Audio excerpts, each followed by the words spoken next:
Quantum Stellar in no way promotes Nazis. Americans helped in the war and destroyed the Nazi war machine for good. May 1945. Hollywood director George Stevens and a few of his camera team are making fun of the Flopsies.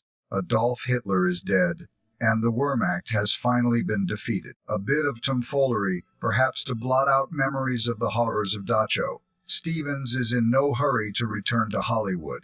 He is determined to document the end of the Nazi regime as accurately as possible. Consequently, he and his team have also come to Berchtesgaden. Stevens has been given permission to film on the Über Salzburg, Hitler's private refuge high above the town.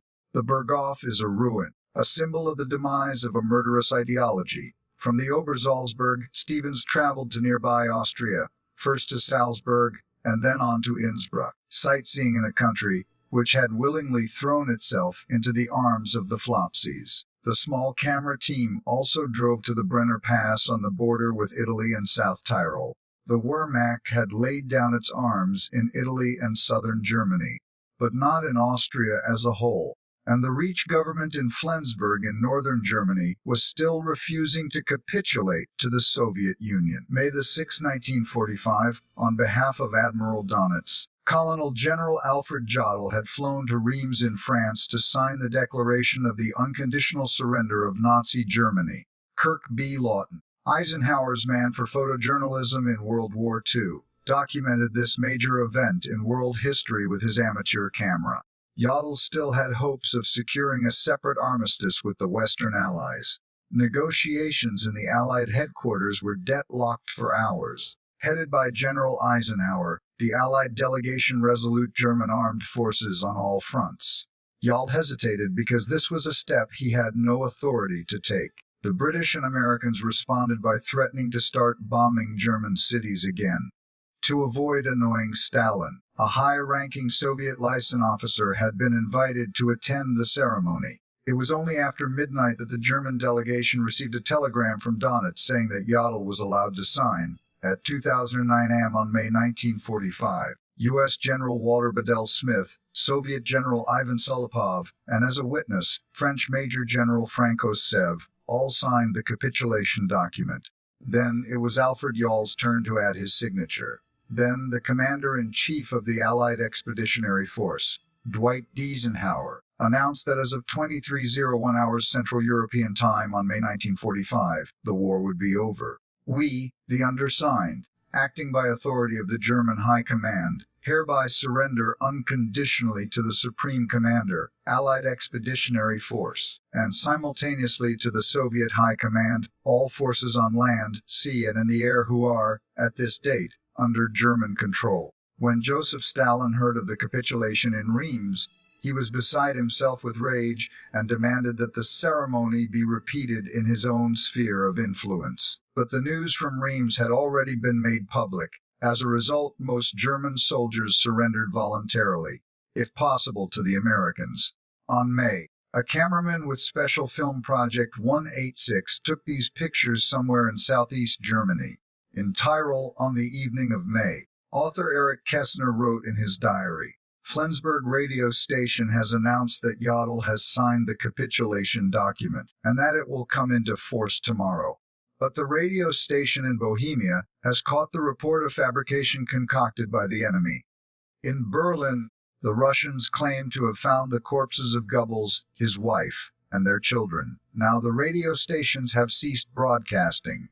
It is quiet here. The only sound is that of cockchafers, those little armored insects flying headfirst into the illuminated window. Meanwhile, Czech resistance fighters had restored the old borders, which the Munich Agreement of 1938 had shifted in favor of the Sudeten German minority. Over the past 2 weeks, U.S. General George S. Patton had advanced 30 to 40 kilometers a day, an almost incredible rate of progress. In early May 1945, his troops had crossed the border into Bohemia. On May, American units liberated the city of Pilsen. The next day, the GI's arrival turned into a rousing victory parade. Thousands of Pilsen citizens welcomed the Americans with boundless joy. It was the first time cameramen with Special Film Project 186 had been able to film scenes of jubilation. Gone were people's fears that their hometown could still be turned into a battlefield. Yet, that nearly happened because in Pilsen and the surrounding area, the Germans still had around 15,000 troops who were determined to crush any attempts by the Czechs to revolt.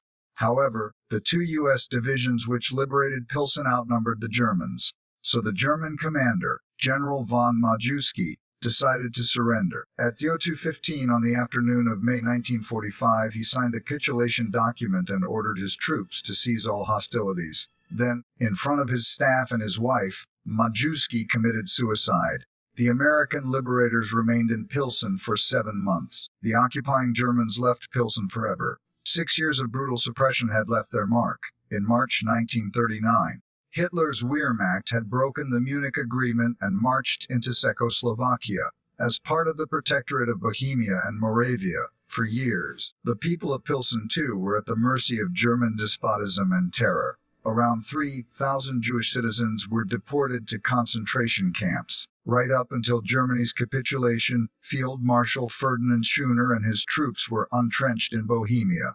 Schöner was a fanatical Nazi whom Hitler, in his last will and testament, had appointed commander-in-chief of the army, in line with the maxim strength through fear. Schöner used brutal methods to put his troops under pressure.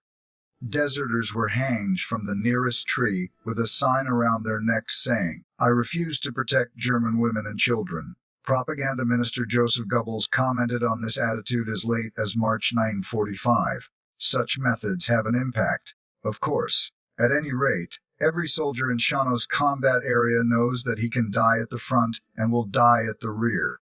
The German prisoners of war were escorted out of town by Czech resistance fighters. Things weren't always as amicable as these pictures taken by a U.S. Air Force cameraman suggest.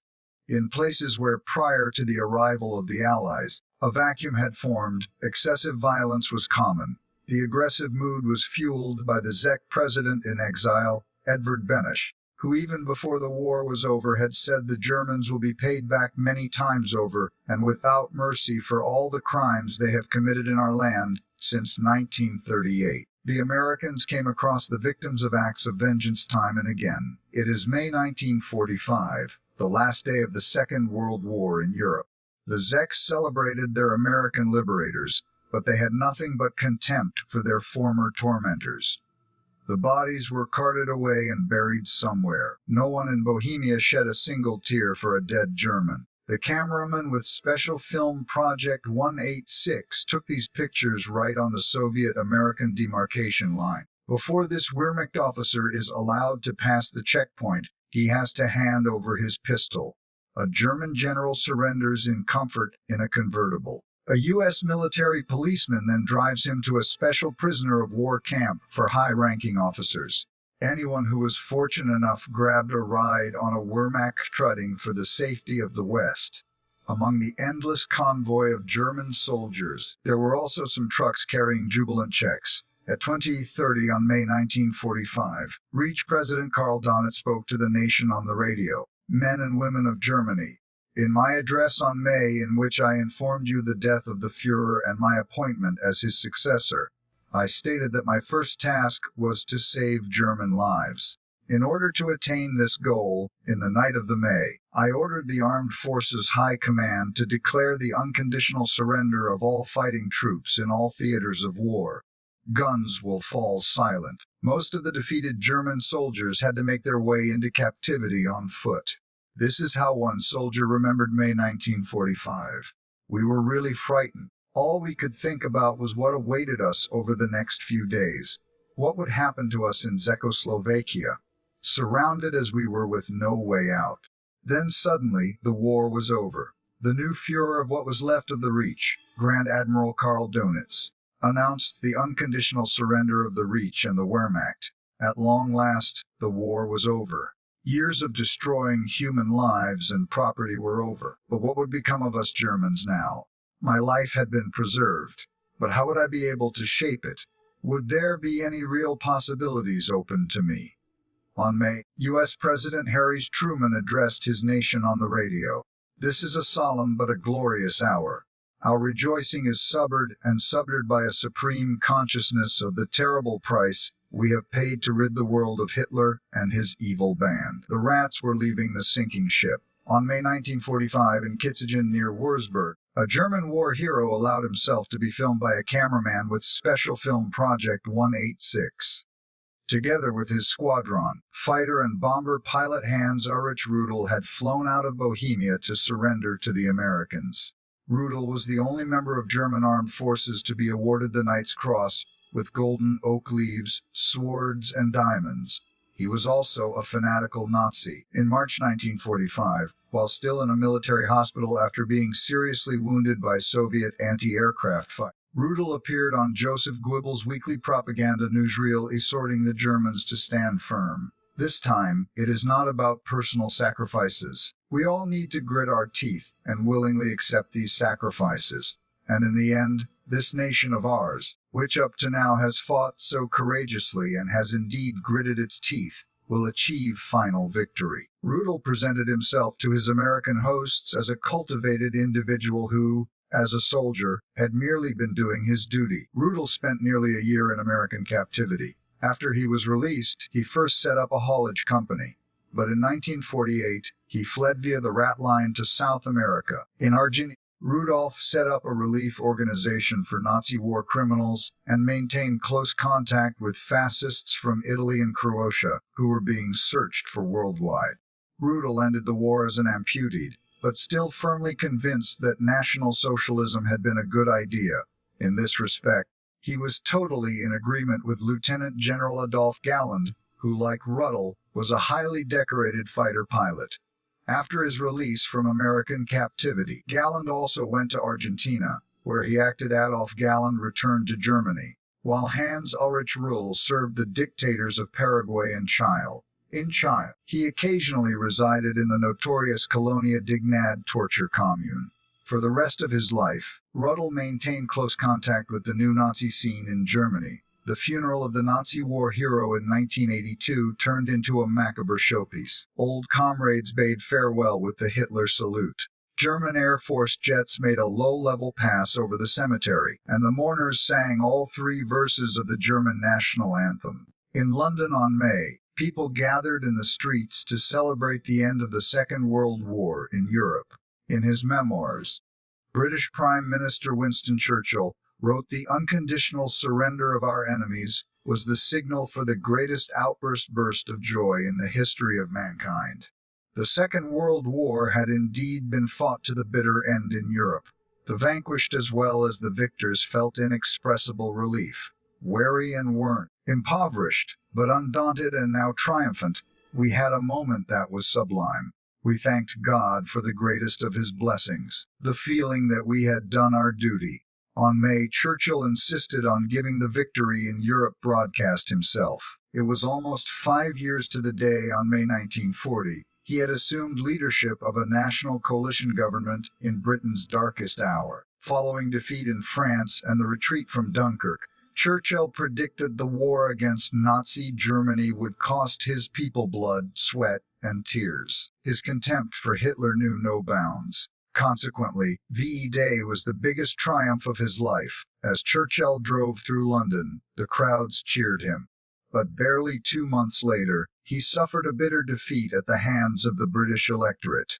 It cost Churchill the office of Prime Minister, walking behind the Sergeant-at-Arms, who was bearing the ceremonial mace of the House of Commons, Speaker Douglas Clifton heads for Westminster Abbey, followed by the Prime Minister and His Majesty's government. In the Abbey, the congregation sang the hymn of thanksgiving written by Isaac Watts in 1708. O God, our help in ages past, our hope for years to come, our shelter from the stormy blast and our eternal home. The first to leave the Abbey after the service was the royal family, King George VI and Queen Elizabeth, and their daughters, Princesses Elizabeth and Margaret. Plans have been put forward for the royal family to be evacuated to Canada. Children won't go without me. I won't leave the king, and the king will never leave. The king and queen remained in London throughout the war, actively giving comfort and encouragement to people, especially during the Blitz. May the 9th, 1945, at a barracks in Wiesbaden, liberated Soviet slave workers celebrate victory over Germany. Most of them had been deported to the Third Reich after the Flopsies occupied the Ukraine and Byelorussia. The women were put to work mainly in armaments factories. For all Soviet citizens, the May 9 was the day of liberation from Nazi fascism. That is because the Declaration of Surrender was signed after midnight Moscow time. Joseph Stalin had demanded that the capitulation ceremony be repeated in Berlin-Karlshust. In his view, the pictures from Reims, in which the Soviet general seemed like a mere observer, could not symbolize the end of a war that had cost the lives of 27,000 of his subjects. On May, a camera team with Special Film Projects 186 took this footage of the victory celebrations in Wiesbaden, at which a statement by the Soviet dictator was read out. 3 years ago, Hitler declared for all to hear that his aims included the dismemberment of the Soviet Union and the wresting from it of the Caucasus, the Ukraine, Yellow Russia, the Baltic Islands, and other areas. He declared bluntly, "We will destroy Russia so that she will never be able to rise again." This was 3 years ago. However, Hitler's crazy ideas were not fated to come true. The progress of the war scattered them to the winds. In actual fact, the direct opposite of the Hitlerese ravings has taken place. Germany's utterly defeated. The German troops are surrendering. The Soviet Union is celebrating victory, although it does not intend either dismember or to destroy Germany. On May 1945, a 2S Air Force cameraman took this footage on a road somewhere on Germany's border with Czechoslovakia. Their supreme commander, Field Marshal Friedrich Schorn, had long since left his troops in the lurch and absconded. On May, dressed in civilian clothes and with several thousand marks from government coffers in his possession, he had flown in a Fiesole Storch to Austria, where a short time later he was arrested by the Americans. Members of the SS, who in the last weeks of the war had stood out through particularly fanatical resistance, had intermingled with ordinary German soldiers. Heinrich Himmler's henchmen obviously felt safe in the midst of a stream of soldiers, nurses, and civilian employees flooding back to Germany. These child soldiers have also survived. Some Germans were immaculately dressed when they surrendered to the Americans. Exuding self-confidence, this lieutenant colonel with the Waffen-SS presented himself to the Americans as an adversary on an equal footing. But the GIs were not impressed. They knew all about the atrocities the SS had committed against captured U.S. troops in the Ardennes. In the eyes of the two cameramen with Special Film Project 186, this officer was obviously a perfect example of the German master race. On the other side of the border, in the small village of Tannenberg-Stahl in the Fortland region, convoys of German troops who had surrendered to the Americans were gridlocked. Just as the supreme command of the Wehrmacht had demanded, the soldiers laid down their arms in a sorted and orderly fashion. On May 945, around 10,000 Germans laid down their arms, the relics of a war, which their supreme commander, Adolf Hitler, had long planned and which worldwide had claimed around 60,000 lives. Not a single high-ranking Wehrmacht officer felt the need to ignore Hitler's insane orders and prevent the slaughter of the last few weeks of the war. Even after the Führer had committed suicide, the fighting still continued. Thus, in the final week of the Second World War, 95,000 German soldiers met a senseless end. In the chaos of unconditional surrender, many an ordinary soldier tried to abscond unrecognized. In Tyrol on May 1945, Erich Kästner described scenes in his diary that occurred in so many places. The procession of limping soldiers is endless. They sell cigarettes to get their hands on a bit of money. There is a permanent demand for civilian clothes. But there is nothing to be had. Wardrobes are empty. A neighbor was given 450 cigarettes for an old pair of trousers. I'd love to make that kind of deal. But the only trousers I've got are the ones I'm wearing. Some lance corporal offered the Steiners 3 pounds of smoked sausage, 20 cigarettes, and 100 marks on cash for a civilian suit. But the deal didn't go through. Herr Steiner thought the price didn't reflect the tense market situation. The Steiners had lost 2 sons in the war. When a bystander pointed out that their suits could be sold, the mood turned ugly. But the old man swallowed his anger and slammed the door. May 1945. A week after Nazi Germany's unconditional surrender, a camera team with Special Film Project 186 was filming in Augsburg. By now, people here too had resigned themselves to the fact that the Nazi reach was gone and were coming to terms with their new masters. The city had surrendered peacefully to the Americans on April 1945. The people of Augsburg were relieved that the war had come to an end in their city without bloodshed. One inhabitant remembered later, "You have this double feeling of being defeated yet at the same time liberated. Defeat had to come. You could almost touch it, but only very slowly did we realize what being liberated really meant." In an entry in her diary on May 1945, another inhabitant of Augsburg wrote, "What day like this would be full of jubilation and sound, that people would be laughing and weeping for joy, and that the bells would be ringing, because today the word peace is on everyone's lips. Peace in our land, something we almost dreamt of for 6 long years of war." The people of Augsburg were going to work or taking a walk, as if there had never been any enthusiasm for Hitler or any war crimes. But the victors had their doubts about the seemingly unpolitical attitude of the Germans. They asked awkward questions. Who had been a member of the Nazi Party? Who had stood by as Hitler's crimes were committed? And who bore personal guilt? General Eisenhower's Proclamation No. 1 stated, "We come as conquerors but not as oppressors. We shall obliterate Flopsism and German militarism. We shall overthrow the Nazi rule, dissolve the Nazi Party, and abolish the cruel, oppressive, and discriminatory laws and institutions which the party has created." The Americans had precise ideas on how the Germans were to organize their future. The U.S. occupying forces came with well-prepared plans for the structure of administrative bodies, political parties, and cultural life in this new freedom, with everything based on the model of Western democracies. At first, many Germans had their doubts about this concept. People preferred to focus more on their everyday lives than on reappraising country's Nazi past. Many suppressed the guilt issue. Ultimately, hundreds of thousands of denazification tribunals took place. The aim was to determine whether the person summoned was to be classified as a major offender, lesser offender, follower, or exonerated person. Roughly 2/3 of those interrogated were classified as followers or were exonerated. At the end of the war, the victors focused first and foremost on the ruling elite of the Third Reich. In Augsburg on May 1945, the U.S. Air Force team also took this footage of the most important representative of the Nazi regime who was still alive, Hermann Göring. Here, the 52-year-old approaches the camera with a smile on his face. The dazzling Reich's marshal had long been Hitler's deputy. But just before the end of the war, the Nazi leader had removed Göring from all his positions.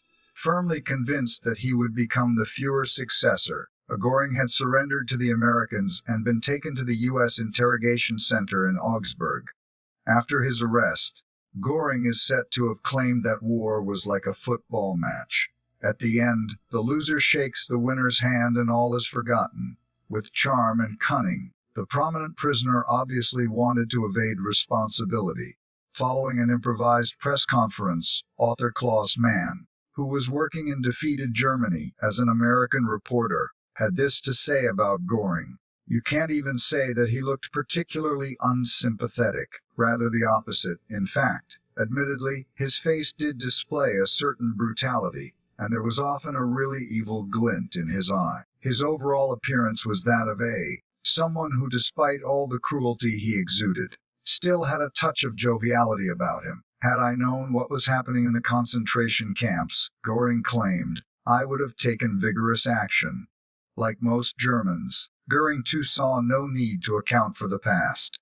The victors took a different view. Göring was one of the main war criminals to stand trial in Nuremberg in October 1946 and was sentenced to death. But hours before his execution, he swallowed a cyanide capsule and took his own life. The main thing he is said to have commented is that for 12 years, "I had a good life." June 1945. Hollywood director George Stevens and his camera team are on their way to Hamburg. Stevens would rather have been heading for Berlin, but Western reporters were not yet allowed into the German capital, which was in Soviet hands. Stevens had been waiting for special permission ever since Germany's unconditional capitulation. In the meantime, it had become clear that on July, the Allies would be able to occupy their sectors in Berlin. Only then would Stevens also be allowed to visit the German capital. On arrival in Hamburg, Stevens and his team first went to the city's world-famous port to do some filming. The Keywider Spitzer was still largely intact, but around 80% of the port area had been destroyed in bombing raids. Vast amounts of rubble and numerous wrecks had made the navigation channels impassable. Curious, a few children approached the American camera team and let themselves be filmed. With the old Elbe Tunnel. In 1943, that Hamburg became the target of devastating bombing raids, which also completely destroyed the city center. Fortunately, the war came to an end here without hostilities. Hitler had declared Hamburg a fortress to be defended to the last bullet, but the city's military leaders ignored the order to destroy its vital port installations. On May 1945, Hamburg was peacefully handed over to the British. Stevens toured the wasteland in his jeep. In Operation Gomorrah, which the Allies mounted in late July 1943, hundreds of thousands of incendiaries caused firestorms of untold ferocity, which claimed 34,000 lives. Author Hans Erich Nosack wrote about the wholesale destruction of his hometown. Someone might think that it is hard to stand where you had lived for many years, and where there is now nothing that you would perhaps sigh or sob. But it is not hard, simply incomprehensible. So incomprehensible that you cannot weigh it. Indeed, that weight is so appallingly heavy, it is almost impossible to describe. Having a roof over their head, a home, and enough food to keep their families alive was the very minimum of security that people in occupied Germany now wished for. In early July 1945, George Stevens and his team were at last allowed to leave Hamburg. Driving over the Elbe bridges, they headed for Berlin. The men still had enough rolls of 16mm color film to document Hitler's capital, and the conference of the Big Three, Stalin, Truman, and Churchill in Potsdam. Thanks for watching. Please like and subscribe. Nazis were a bloodthirsty enemy, but with America's help, we ended that murderous regime. Hitler was not going to stop. Killing every non-Aryan was his goal. In the end, he would have been sorting through all the Aryans, exterminating the shortest ones, then the dumbest ones, then the loyal ones from the non-loyal ones, then the old from the young, then the crippled or deformed, then the darker skin tones, then exterminate the Aryans with the wrong size noses, when the wrong shape face, then the biggest penis, then the smallest, then the smelly ones, and on, until there would be very few people on Earth. He was simply insane. Thanks for watching. Please like and subscribe. How did Hitler die? As Soviet soldiers scored the burning streets of Berlin above his head searching for him, on April 30, 1945, Adolf Hitler began his normal work routine that morning deep in the bunker under the Reich Chancellery building. 10 days before, he had emerged from the bunker into daylight on his birthday. He inspected, with a trembling hand, a group of boys sent to defend the city against the Red Army in the name of Hitler's professed philosophy of racial superiority. On the April 29, he had completed his will and last political testament and married his longtime mistress, Eva Braun. Word that Benito Mussolini had met his death in Italy arrived before lunchtime. Mussolini's corpse, along that of his mistress, Clara Pataxi, had been smashed in fury by a mob and hung upside down outside a gas station, a most ignoble end for the man whom Hitler credited with having taught him that a civilization's decline could be reversed. The bodies were burnt in the courtyard, and Hitler's funeral pyre, with the din of the Russian guns growing ever louder, made a lurid end of the Third Reich. The Führerbunker today, a museum tour in 2017 visited the Führerbunker in Berlin, site of Hitler's final demise. Although all our guests knew what to expect of the site, a visit to the apartment parking lot that covers the underground bunker today marked for memory only by a somewhat shabby metal frame and plastic covered historical sign explaining the significance of the place one is standing and what is underneath your feet. Lawrence Rees, on the perpetrators of the Holocaust, what they told us was, at the time, they felt it was the right thing to do. So even after the Holocaust was over, some of those involved still felt they could justify it morally. Yes, and this is one of the reasons I've carried on with this subject for 25 years. You dig, and you can't get to the bottom of it, because often you don't expect the responses you get. If you talk, for example, to former members of the NKVD, Stalin's secret police, who were involved in the horrendous deportations of Kalmyks or Chechens or Crimean Tatars, in the most part what they'll say, "Ice-Q, if I didn't do it, I would have been shot." And it's very hard to go somewhere in an interview after that. But what was extraordinary about all these former Nazis is that I don't think we ever heard that answer in all the years we were doing this. What we tended to hear was at the time they felt it was the right thing to do. Does this not make Holocaust denial even more ridiculous? When the perpetrators themselves don't deny it, it does.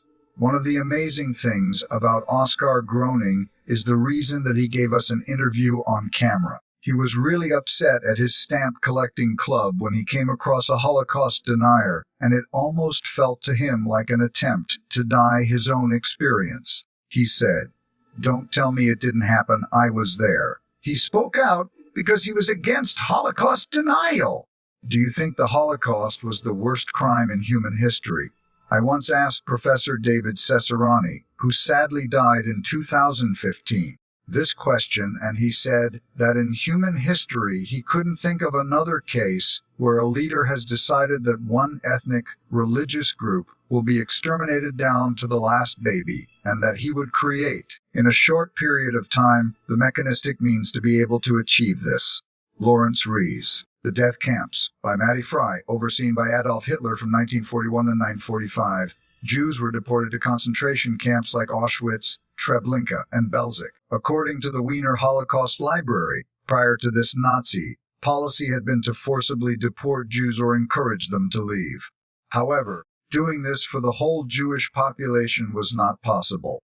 As a result, the Nazis created death camps designed to permanently get rid of Europe's Jews, in what became known as the Holocaust. Many were removed from the ghettos and packed into trains designed to carry freight, provided with no food, water, or sanitation, traveling for days at a time in extreme heat or cold, as per the United States Holocaust Museum. Many didn't survive the journey. For the millions who left the trains alive, on arrival at the camps they were processed via a deadly selection process. Those who were rejected were exterminated by use of poison gases like carbon monoxide and Zyklon B, firstly in gas vans and then later in stationary chambers if they were considered unfit to work. They included the elderly, the sick, and young children. Once rejected, they would be told to leave their belongings and undress, before being herded into tightly sealed chambers in which they were killed instantly. Their bodies were sent to be cremated so that the process would begin again. As the Wiener Holocaust Library notes, others died from starvation, beatings, torture, and shootings at the hands of camp guards. In total, the Holocaust is estimated to have led to the deaths of 6 million Jews and millions of others via the Illinois Holocaust Museum. Treatment of Soviet prisoners of war. Soldiers from the Russian army who had been captured by the Nazis were imprisoned in the camps and often used as part of Nazi experiments in mass ethnic cleansing, as outlined by the United States Holocaust Memorial Museum. Soviet POW were seen as racially inferior as well as barriers to Adolf Hitler's desire for the Third Reich to expand and grow. Soviet prisoners were given rations of only 700 calories per day, with many dying from starvation. Furthermore, the overcrowding, lack of adequate provisions, and constant exposure to the cold meant in the autumn of 1941, 1,000 inmates were dying every day from diseases such as dysentery and typhoid. Other Russian soldiers were executed via mass shootings, which took place in separate, sealed-off areas away from the camps. The inmates at camps such as Flossenburg were burned alive by members of the SS. Perhaps the most sinister use the Nazis found for Soviet soldiers were as guinea pigs in their experiments with poisonous gas. 600 Russian POWs were selected to be executed with Zyklon B in September 1941, and their successful extermination at Auschwitz meant that gassing was used widely as a way to kill people in mass with little effort. The death marches, as the United States Holocaust Museum details, when news of the Red Army's advance reached the Nazis in 1945. Many of them forced prisoners from camps such as Dachau and Auschwitz to march in brutal conditions across Nazi-held territory, in an effort to prevent the Allies from liberating the camps. Many of the prisoners were starved, emaciated, and suffering from disease as a result of their incarceration. Thousands were unable to move as fast as they were commanded to by the guards, and those who collapsed were shot on sight. These mobile concentration camps, as described by the Wiener Holocaust Library via The Guardian, saw prisoners murdered even as they walked through Austrian and German villages and towns. Female prisoners were sexually assaulted by guards, and the few who survived or escaped still had to fight to survive. The Library of Congress states that around 250,000 people died on the marches. It was a sign that liberation did not happen in a single moment. It was a long and bloody process that was resisted vehemently by the Nazis. The following are the USHME's best estimates of civilians and captured soldiers killed by the Nazis and their collaborators. Number of deaths. Jews 6 million. Soviet civilians around 7 million, including 1/3 Soviet Jewish civilians, who are included in the 6 million figure for Jews. Soviet prisoners of war, around 3 million, including about 50,000 Jewish soldiers. Non-Jewish Polish civilians, around 1 million, including between 50,000 and 100,000 members of the Polish elites. Serb civilians on the territory of Croatia, Bosnia and Herzegovina, 31,000 people with disability in institutions up to 250,000, roaming up to 250,000, Jehovah's Witnesses around 1,900. Repeat criminal offenders and so-called asocials at least 70,000, German political opponents and resistance activists in Axis-occupied territory undetermined. Homosexuals hundreds, possibly thousands, possibly also counted in part under the 70,000 repeat criminal offenders and so-called asocials noted above. Jewish loss by location of death. Auschwitz complex including Birkenau, Monowitz and subcamps approximately 1 million. Treblinka approximately 925,000. Belzico, Sobibor at least 67,000. Chomo 56,000, 17 2,000. Shooting operations at various locations in central and southern German occupied Poland.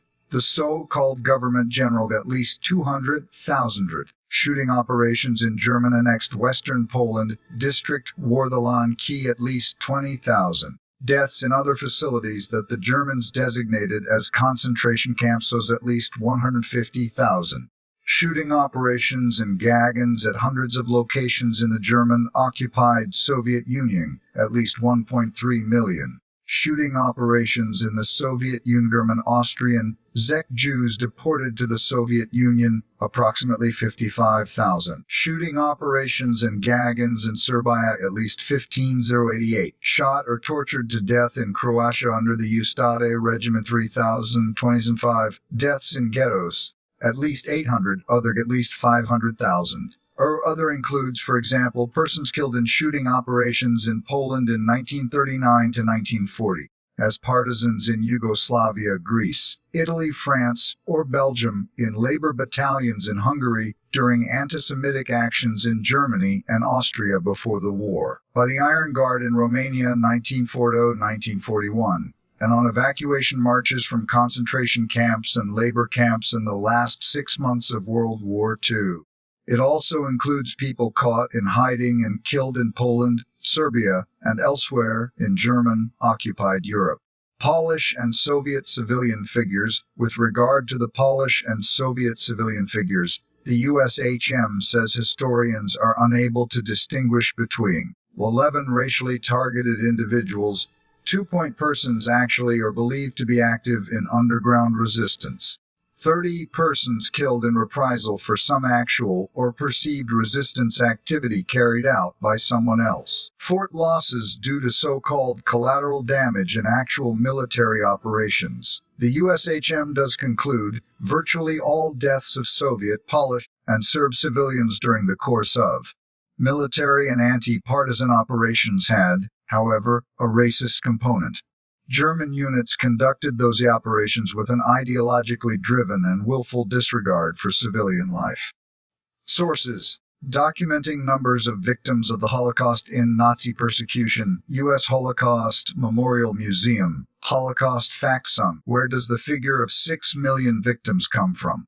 Haaretz, January 26, 2020. Auferiert, Nazis boasted about 6 million Holocaust victims, but it was a Jew who first cited that figure. Haaretz, April 100, 2020. Joel Rappel, 6 million victims. Jerusalem Report, May 4, 2020.